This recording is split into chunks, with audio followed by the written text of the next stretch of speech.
Hello friends, இவ்வளோ சூப்பரான and டேஸ்டியான ப்ளம் கேக் எப்படி செய்யலான்னு பார்க்கலாமா? இது ரொம்பவே ஈஸி. இது வித்தவுட் ஆல்கஹால் சோக்கிங் தான். அதுக்கு ஃபஸ்ட்டு 1/2 கப் சுகர் எடுத்து மெல்ட் பண்ண விடணும். அது ப்ரௌன் கலர் ஆனதுமே அதில் வந்து 1/4 கப்பு நம்ம ஹாட் வாட்டர் சேர்த்து நம்ம கேரமல் சிரப் வந்து ரெடி பண்ணிக்கணும். இதுதான் ஃபஸ்ட்டு செஞ்சு வைக்கணும். ஏன்னா வந்து இது கூல் ஆகணும். அதுக்கப்புறம் தான் நம்ம நெக்ஸ்ட்டு ப்ரொசீஜர் ஸ்டார்ட் பண்ண முடியும். அதுக்கப்புறம் நான் 100 கிராம் வந்து பட்டர் எடுத்துக்கிறேன் ரூம் டெம்பரேச்சரில். அதில் 1 கப் பவுடர் சுகர் சேர்த்துக்கிறேன். அந்த சுகரை வந்து பவுடர் பண்ணும்போதே நான் அதில் வந்து கிராம்பு, ஏலக்காய், அதுக்கப்புறம் சினமன் இதெல்லாம் சேர்த்து தான் நான் வந்து அதை பவுடர் பண்ணிக்கிட்டேன். சுகரும் பட்டரும் நம்ம வந்து பீட் பண்ணதுக்கப்புறமா 3 எக்ஸ் ஆட் பண்ணணும். அதை ஒன் பை ஒன்னாக ஆட் பண்ணி நம்ம பீட் பண்ணிக்கணும். ஒரு மாதிரி கேர்டில் ஆன மாதிரி தெரியும், ஆனால் அப்படி தான் வரும். அது ஏதோ நாஸ் ஆயிடுச்சுன்னு பயப்பட வேண்டாம். அதுக்கப்புறம் அது எக்கும் பீட் பண்ணதுக்கப்புறமா 1 கப் மைதா, அதில் வந்து 1 டீஸ்பூன் பேக்கிங் பவுடர், அப்புறம் 1/8 டீஸ்பூன் பேக்கிங் சோடா சேர்த்து மிக்ஸ் பண்ணி விட்டுக்கிறேன். அதுக்கப்புறம் இதிலே வந்து நம்ம கேரமல் சாஸ் ரெடி பண்ணி வச்சுருக்கோம்ல, அதையும் சேர்த்து நான் வந்து ஃபுல்லாக மிக்ஸ் பண்ணி விட்டதுக்கப்புறமா ஆல்ரெடி நான் வந்து ஃப்ரூட்ஸ் எடுத்து வச்சுருக்கேன். செரி, அப்புறம் பிளாக் ரைஸின், அதுக்கப்புறம் வந்து டியூட்டி ஃப்ரூட்டி, அதுக்கப்புறம் பாதாம் கட் பண்ணி வச்சுருக்கிறேன், அதையும் சேர்த்துக்கிறேன். இதில் உங்களுக்கு வேறு என்ன நட்ஸ் எல்லாம் தேவையோ அதெல்லாம் நீங்கள் போட்டுக்கலாம்.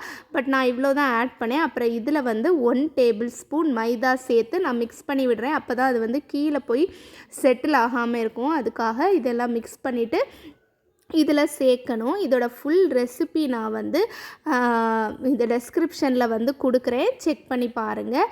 அதுக்கப்புறமா இதை வந்து மிக்ஸ் பண்ணிவிட்டு நம்மளோட பேட்டரில் சேர்த்து மிக்ஸ் பண்ணணும். மிக்ஸ் பண்ணி விட்டதுக்கப்புறமா வந்து நான் ஆல்ரெடி அந்த அவனை வந்து 180 டிகிரியில் ப்ரீஹீட் பண்ண விட்டுட்டேன். இதை நான் வந்து 2 பேன்லேயாக வந்து 1/2 kg டின் இருக்குல்ல, அந்த கேக் பேட்டர் டின்னில் வந்து ஸ்ப்ளிட் பண்ணிக்கிறேன். ஏன்னா வந்து நான் 1 கேக்காக செய்ய விரும்பலை, அதனால் 2ஆகவே வந்து செஞ்சுக்கிறேன். நீங்கள் ஃபுல்லாகவும் வந்து இதை வந்து சேர்த்து 1 பேனில் அந்த 7 டின்லேயே வந்து பேக் பண்ணிக்கலாம். ஸோ 2லேயும் வந்து நான் ஸ்ப்ளிட் பண்ணி சேர்த்துக்கிறேன். வித்தவுட் ஆல்கஹால், அதுக்கப்புறம் வந்து சோக்கிங் கூட கிடையாது, ஆனால் ரொம்ப டேஸ்ட்டாக இருக்கும். ஸோ இது மேலேயே வந்து சும்மா டிசைனுக்காக செரீஸ் வந்து வைக்கிறேன். சம்டைம்ஸ் இது தெரியும், அப்புறம் பேக் ஆகி போகும்போது இது தெரியாமல் உள்ளாடி கூட போயிடும். அது நம்ம லக்கை பொறுத்து தான். ஸோ நான் சும்மா மேலே வந்து ஆட் பண்ணிக்கிறேன், பார்க்குறதுக்கு நல்லா இருக்கணுங்கிறதுக்காக. அதுக்கப்புறம் நான் வந்து 180 டிகிரியில் ஒரு ஃபஸ்ட்டு நான் ஒரு 40 மினிட்ஸ் வச்சேன். பட் இது வந்து ஒரு 55 மினிட்ஸ் ஆச்சு பேக் ஆகி வரதுக்கு. நீங்கள் அப்பப்போ செக் பண்ணி பாருங்கள், ஓவனை பொறுத்து கூட சேஞ்ச் ஆகலாம்.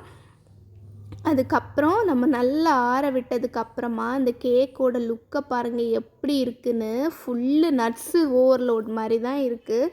ரொம்பவே டேஸ்ட்டாக இருக்கும். எவ்வளோ சூப்பராக வந்திருக்கு பாருங்கள். ஃபுல்லாக வந்து நட்ஸ் அண்ட் அதுக்கப்புறம் அந்த ட்ரை ஃப்ரூட்ஸ் தான் இருக்குது. இதில் நீங்கள் டேட்ஸ் எல்லாமே கூட ஆட் பண்ணலாம், ரொம்ப நல்லாயிருக்கும்.